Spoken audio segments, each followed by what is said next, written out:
დამოუკიდებლობა როდის იგრძენით? ძალიან პატარა ასაკში. ბუნებით ვარ ძალიან დამოუკიდებელი, როცა წდებოდა ჩემი საკითხი და მე ვემზადებოდი სამედიცინოსთვის, ქიმია, ბიოლოგია, მათემატიკა და აი ეს პერიოდი ისე მახსოვს, ხო იცი, რა რაღაცა არ გინდა დააკეთებ და ერთი თვე იყო გამოცდებამდე დარჩენილი, როცა მე გამოვედი სიტყვით ოჯახში და ვთქვი, რომ მე არ მინდა სამედიცინო და მინდა მუსიკალური, მინდა მუსიკა. და ნუ მოკლედ დიდი ის მოხდა და აფეთქება, მაგრამ მე მახსოვს მამაჩემის სახე, რომ მე პატივს ვცემ შენ გადაწყვეტილებას, იმიტომ რომ მე და მამა ძალიან გავდით ერთმანეთს ხასიათებით. აი ეს იყო ჩემი პირველი ესეთი ნაბიჯი, რომ მე მინდა, ხო, მე არ მინდა და მე მინდა. და მე დღემდე უხდი მამას ამისთვის მადლობას, რომ ეს იყო არაჩვეულებრივი გადაწყვეტილება მისი.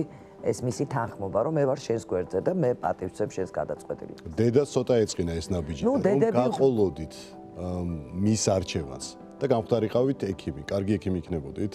კი, ალბათ, იმიტომ რომ ესეც ჩემი ხასიათია, იმიტომ რომ თუ რამეს ვაკეთებ, აუცილებლად უნდა იყოს ხარისხიანი და ჩემ თავს მოვთხოვდი აუცილებლად რა. ბინანიათ ეს არჩევანი? ექიმობა რო არ აირჩიეთ პროფესიულად. არა, მაგრამ მომიწია ცხოვრებაში ექიმობა, იმიტომ რომ საკუთარი დედის ექიმიც მე ვიყავი, მკურნალიც, მომლელიც. ასე რომ მე რაღაცა ჩემი ექიმობა ჩავდე, ასე ვთქვათ. დედასაც დაეხმარეთ ბოლო წლებში. კი, კი.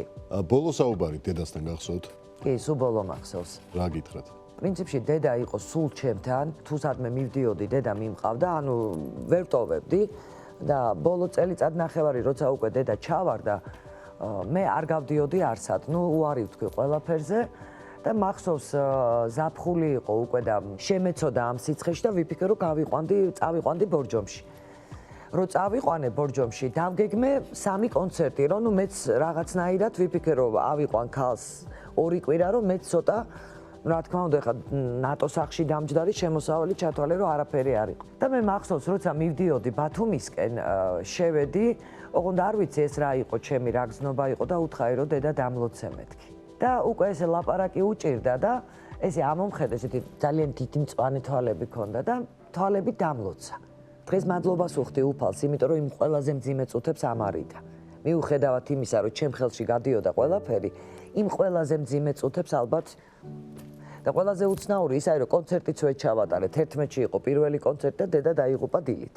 მამასთან შეძელით ასეთი გამომშვიდობება, თუ იქ არ მოგეცათ ამის შანსი? კი, მამაც ჩემ ხელში იყო თითქმის, იმიტომ რომ ეს უკვე მისი მოთხოვნა იყო, რომ სულ მეძებდა და მახსოვს, რომ ბოლო 3 თვე მე გადავედი ბორჯომში საცხოვრებლად, იმიტომ რომ როდესაც გავიკეთეთ ოპერაცია. საერთოდ ხო იცი როგორ არის მიწას მიჩვეული ადამიანები კორპუსის ასე ვთქვათ ხო ვერეგუებიან და მითხრა რომ არ მინდაო რა მირჩევნია იქო ვსეირნოფო მივდივარო პარკშიო წყალსვაო რაღაცაც იყო მიჩვეული.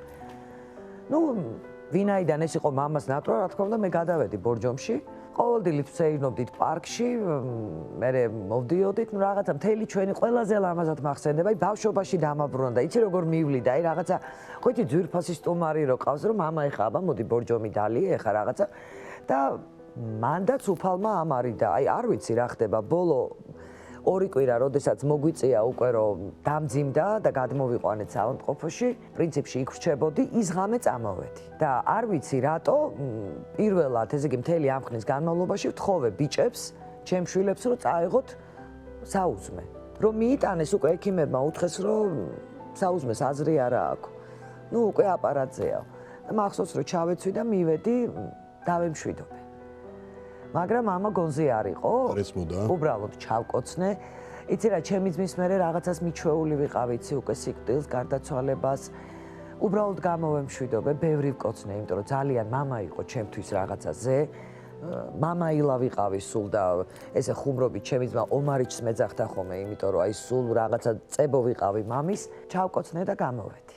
და მე უკვე ბიჭები დარჩნენ, მამაკაცები. ველოდებოდი უკვე აბსოლუტურად მშვიდად და უკვე ვემზადებოდი იმისთვის, რომ გამეცილებინა თავის ცოლ-შვილს.